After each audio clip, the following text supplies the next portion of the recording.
नमस्कार, मेरा नाम डॉक्टर अनुज चावला है। मैं एक फुट एंड एंकल सर्जन हूँ। आज के इस वीडियो में हम एक केस के बारे में डिस्कस करने चाहते हैं। काफ़ी डिफरेंट, काफ़ी अलग किस्म का केस है, एकदम नए तरीके का। और उसमें दो चीज़ें जो कि आपस अकेले में तो काफ़ी कॉमन होती है, लेकिन कॉम्बिनेशन में काफ़ी रेयर होती है, तो मैं उसके बारे में बात करूँगा। तो इसमें एक इज़ अ जेंटलमैन, एक आदमी है जो मेरे पास आए लगभग 35-36 साल की उम्र के थे जब वो सबसे पहली बारी उन्होंने मुझे दिखाया था। उनको हिस्ट्री क्या थी? 10 साल पहले उनको एक ग्लास उनके एंकल के पास चला गया था और उन्होंने दिखाया, वुंड कोई था नहीं, उन्होंने ड्रेसिंग वेसिंग करी एंड दैट्स इट। सब कुछ ठीक हो गया, उस टाइम पे कुछ नहीं हुआ। लेकिन ही नोटिस्ड, मतलब उस टाइम पे उनकी उम्र होगी 15-20 साल के करीब। उसके बाद उन्होंने नोटिस करा कि उनका पैर जो है धीरे धीरे करके डिफॉर्म होने लग गया और धीरे धीरे करके उनको दर्द भी होने लग गया। तो वो मेरे पास जब आए थे उस टाइम पे वो मतलब काफ़ी दूर से आते थे, तो फिर काफ़ी टाइम तक मेरे से फ़ोन पे पहले बात हुई, फिर वो मेरे पास आए।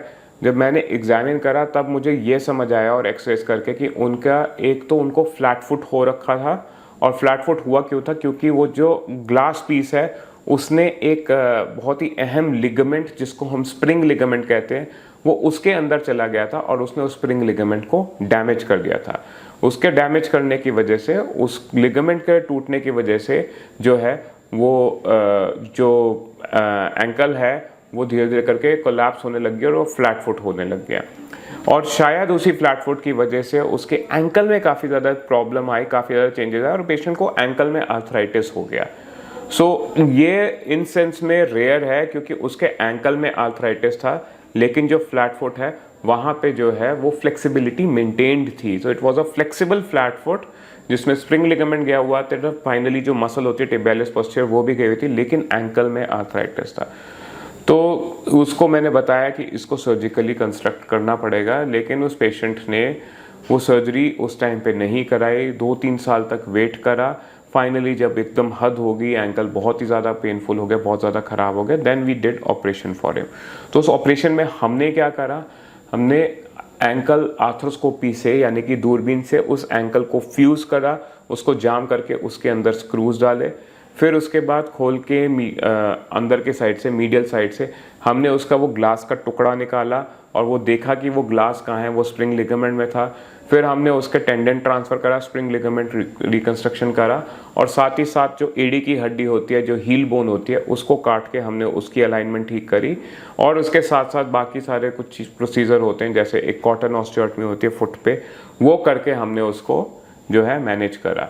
उसके बाद पेशेंट को 1.5 महीने के लिए प्लास्टर लगाया और पेशेंट अपने जो सिटी है वहाँ पे वापस चले गए। फिर उसके बाद 2-3 बारी पेशेंट से बस फ़ोन पे बात होती थी।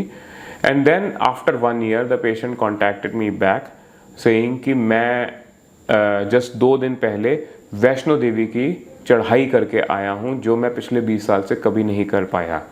नमस्कार, मेरा नाम विशाल वर्मा, मैं बठिंडा पंजाब तो गुड़गांव गया ਸੀ। एंकल ਦੀ ਮੇਰੇ ਪ੍ਰੋਬਲਮ ਸੀਗੀ, ਮੇਰੇ ਪੈਰ 'ਚ ਫਰੋਜ਼ ਹੋ ਗਿਆ ਸੀਗਾ ਤੇ ਬਿਲਕੁਲ ਐਂਕਲ ਫਲੈਟ ਫੁੱਟ ਸੀਗਾ ਗਾ, ਜਿਹਦੇ ਕਾਰਨ ਮੈਂ 10 ਕਦਮ ਵੀ ਚੱਲਣਾ ਮੇਰੇ ਲਈ ਬਹੁਤ ਮੁਸ਼ਕਿਲ ਹੋ ਗਿਆ ਸੀਗਾ ਗਾ।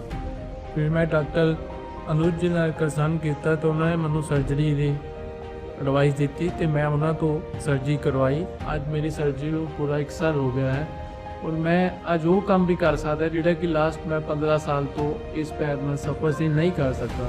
सब तो वड्डा तो है भी हूँ मैं रेगूलर सैर कर रहा, जिम जा रहा और जो जी वड्डी अचीवमेंट मैं माता वैष्णो देवी दे अज तक तुर के जा नहीं सकता सी, मैं उन्होंने यात्रा भी मैं उत्थे तुर के की कि मेरी जिंदगी जी डॉक्टर अनुज ने टोटली चेंज कर दी सी। Thanks to doctor Anuj, thanks you very much. तो that was something which changed everything कि एक पेशेंट जो कि 20 साल से इतना ज़्यादा सफ़र कर रहा था, वो फाइनली 15-20 साल के बाद, उसकी सर्जरी के बाद, टाइम लगा चाहे 6 महीने 1 साल लगे, लेकिन 1 साल के बाद उसका लेवल ये हो गया था कि that he was able to do a hike of almost 12-13 kilometres और उसके बाद वापस भी आना। तो जनरली देखा जाए तो अगर हम इनको आइसोलेशन में देखें तो हम इनको आइसोलेशन में बहुत फ्रीक्वेंटली डील करते हैं, बहुत अच्छी तरह मैनेज करते हैं और इनके रिजल्ट्स भी काफ़ी अच्छे हैं। लेकिन जब हम इनको साथ में करते हैं तो उसके बाद हमारे को थोड़ा सा कभी कभी ये डाउट होता है कि क्या ये उतना ही अच्छा काम करेगा। बट अगर आप अपने प्रिंसिपल्स को मेंटेन करके रखें, कॉन्सेप्ट्स को ठीक करें और बेसिक चीज़ है कि जो भी पेन ओरिजिनेटर है उसको आप टैकल करें और साथ ही साथ अगर पेशेंट के फुट की अलाइनमेंट का ध्यान रखें तो रिजल्ट्स प्रिडिक्टिवली अच्छे ही आते हैं। सो ये केस जो है इस बात का टेस्टिमनी था कि चाहे केस कितना भी कॉम्प्लेक्स हो, बट अगर बेसिक आप अगर मेंटेन करके रखेंगे और एक ट्रस्ट रखेंगे तो आउटकम हमेशा अच्छा आएगा। Thank you very much.